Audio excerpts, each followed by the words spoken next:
আসসালামু আলাইকুম। আশা করি সবাই ভালো আছেন। আজকে আমি আপনাদেরকে যে ভিডিওটা দিচ্ছি এটা হচ্ছে শত্রুকে পাগল বানানো বা মাথা পাগল বানানো। এটা একটা বান বা বানের নকশা বলা হয়, যেটা দ্বারা শত্রুকে মাথা পাগল করে দেওয়া হয়। এতে করে শত্রু মাথা পাগল হয়ে যায়। তো এইটা একটা কুফরি নকশা।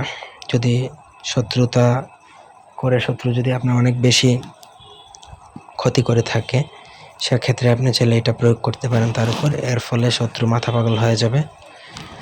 তবে সবথেকে ভালো হচ্ছে শত্রুকে মাফ করে দেওয়া। এরপর যদি আপনি এমন পরিমাণ কোনো ক্ষতি করে থাকে, বড়সড় কোনো ক্ষতি করে আপনি শত্রুকে শাস্তি দিতে চান, বা শত্রুকে শাস্তি না দিলে আপনার নিজের অবস্থা লাইফ নিয়ে টানাটানি এমন অবস্থায় যদি আপনি প্রয়োগ করতে চান, করতে পারেন। এটা শত্রুর রাস্তার মধ্যে পাগলের মতো ঘুরবে, মাথা পাগল হয়ে যাবে। মানে এটা মাথার উপরে একটা বান প্রয়োগ করা হয় নর্মালি। ব্যক্তিগত যে কোনো প্রয়োজন কিংবা যে কোনো কাজ আমাদেরকে দিয়ে করাতে চাইলে স্ক্রিনে দেওয়া নাম্বারে সরাসরি ফোনে, হোয়াটসঅ্যাপে অথবা ইমেতে যোগাযোগ করে যে কোনো কাজ করা নিতে পারেন আমাদেরকে দিয়ে, দেশে বা দেশের বাইরে থেকে। এটা মঘা নকশা, দেখলেই আশা করি বুঝতে পারতেছেন।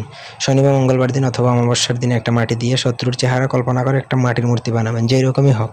শত্রুর মতো অবিকল হওয়ার কোনো প্রয়োজন নেই, মূর্তি জাস্ট মূর্তি হবে। তবে শত্রুর কথা চিন্তা করে বা শত্রুর চেহারা কল্পনা করে মূর্তিটা বানাবেন। শত্রুর ছবি সামনে রেখে মূর্তি বানালে আরও বেটার হয়। নকশা যেটা দেওয়া আছে সেটা শত্রুর নাম সহকারে আপনাকে লিখতে হবে অরিজিনাল ভোজপাতায়, এবং নকশাটা লিখতে হবে অরিজিনাল, একদম অরিজিনাল কেশরের কালি দ্বারা। কেশর কালি আপনি জাফরানের কলম বা মেশকো দাঁতের যে কলম, যেটা সেই কলমের মধ্যে ভরে লিখে দিবেন।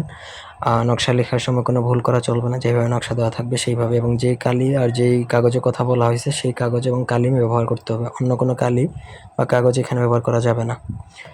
এবং শত্রুর নাম, আসল নামটা লিখবেন। তারপর সেই নকশাটা মূর্তিটা কাঁচা থাকা অবস্থায়, মানে মাটির মূর্তি কাঁচা অবস্থায় আপনার ওই মূর্তির মাথা বরাবর এই নকশাটা ঢুকায় মাটি দিয়ে আবার লেপে দিবেন, যেন ভিতরে ঢুকছে সেটা বোঝা না যায়।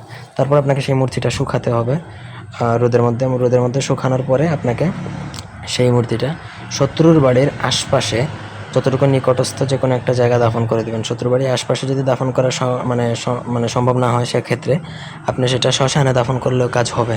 দাফন করবেন একটু গভীর করে, যাতে সেটা মাটির নিচ থেকে সহজে বেরিয়ে না আসতে পারে।